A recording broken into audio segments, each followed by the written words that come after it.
चीन line of actual control को पार करना चाहता है। वो चाहता है इंच इंच करके भारत की जमीन को वो हासिल कर ले। अब तक हम गलवान घाटी में चीन से ये टकराव देख रहे थे, पेंगोंग सो के लिए उसका लालच देख रहे थे, लेकिन अब काराकोरम दर्रे पर भी चीन ने अपनी गंदी नजर डाल दी।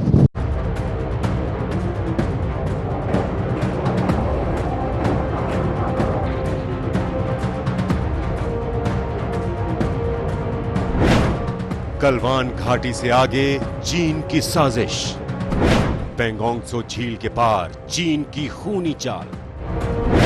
अब काराकोरम दर्रे पर चीन की नजर, दौलत बेग ओल्डी और डेपसोंग में भी मोर्चा।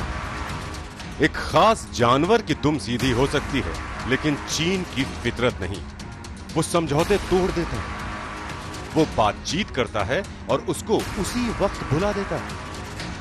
उसकी कायरता के कारण हमारे 20 जांबाज वीरों को शहादत देनी पड़ती है।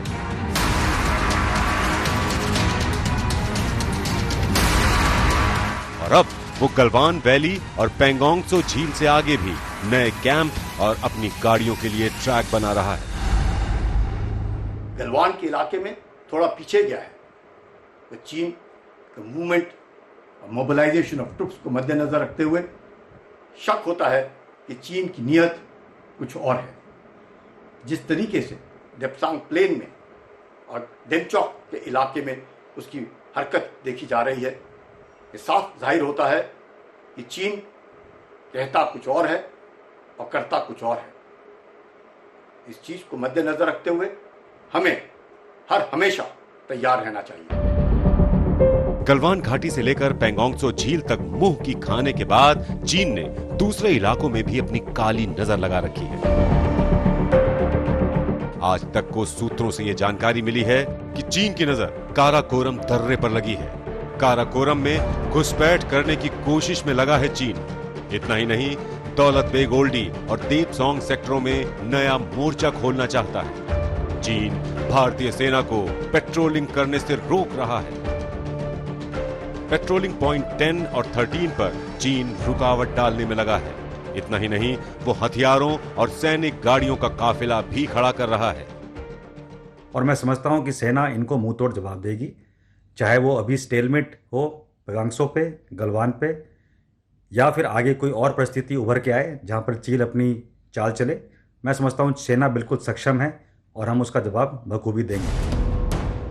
आपको बता दें कि यह इलाका दौलत बेग ओल्डी से जुड़ता है, जहां भारतीय सेना का कैंप है। एक तरफ वो दौलत बेग ओल्डी में भारत के लिए नई मुसीबतें खड़ा करना चाहता है, तो दूसरी तरफ जिस गलवान घाटी में वो 5 मई से साजिशें रच रहा है, वहां से मिली जानकारी के मुताबिक गलवान घाटी में पेट्रोलिंग पॉइंट 15 और हॉट स्प्रिंग्स एरिया में पेट्रोलिंग पॉइंट 17 और 17A पर चीन ने शुरू से खुराफात की। सड़क के जरिए उसने भारी वाहन और जवानों का जमावड़ा बनाए रखा।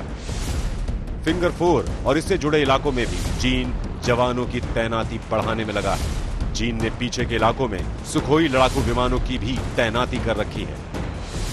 मतलब साफ है कि चीन ने 22 जून की बातचीत में भी धोखे वाली नीति को बनाए रखा।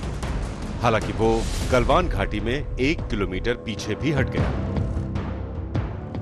भारतीय सेना को यह बात साफ हो गई है कि चीनी सेना की कथनी और करनी में जमीन आसमान का फर्क है।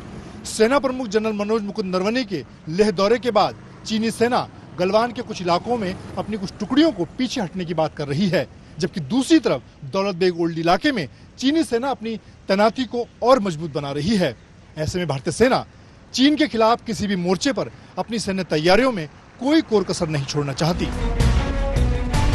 ये तस्वीरें इस बात का सबूत हैं कि चीन LAC पर समझौतों की कैसे धज्जियां उड़ाता है।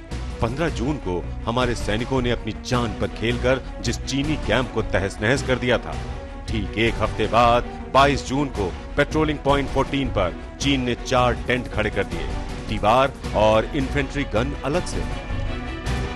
अगर आप ख्याल करें तो चाइना ने तिब्बत में बहुत बड़ी मिलिट्री एक्सरसाइज करवाई थी कुछ महीने पहले, जनवरी फरवरी में, और उसके बाद इनके जो फॉर्मेशन थे ना, कुछ फॉर्मेशन अपने अपने एरिया में वापस नहीं गए। तो हम ये जो एलिमेंट्स देख रहे हैं मोस्टली इन्हीं फॉर्मेशंस के हैं, जैसे 4 मैकेनाइज्ड डिवीजन इनके और 6 मैकेनाइज्ड डिविजन्स जिनके ट्रूप्स जो है और फॉरवर्ड मूव करे हुए हैं। उधर एलएसी पर फॉरवर्ड पोस्ट पर हालात का जायजा लेकर army chief general MM Naravane नई दिल्ली लौट आए। चीन अगर डाल है तो हमारी सेना पात पात जाकर उसको जवाब देने की तैयारी कर चुकी है। शिवरूर के साथ मंजीत सिंह नेगी, दिल्ली आज तक।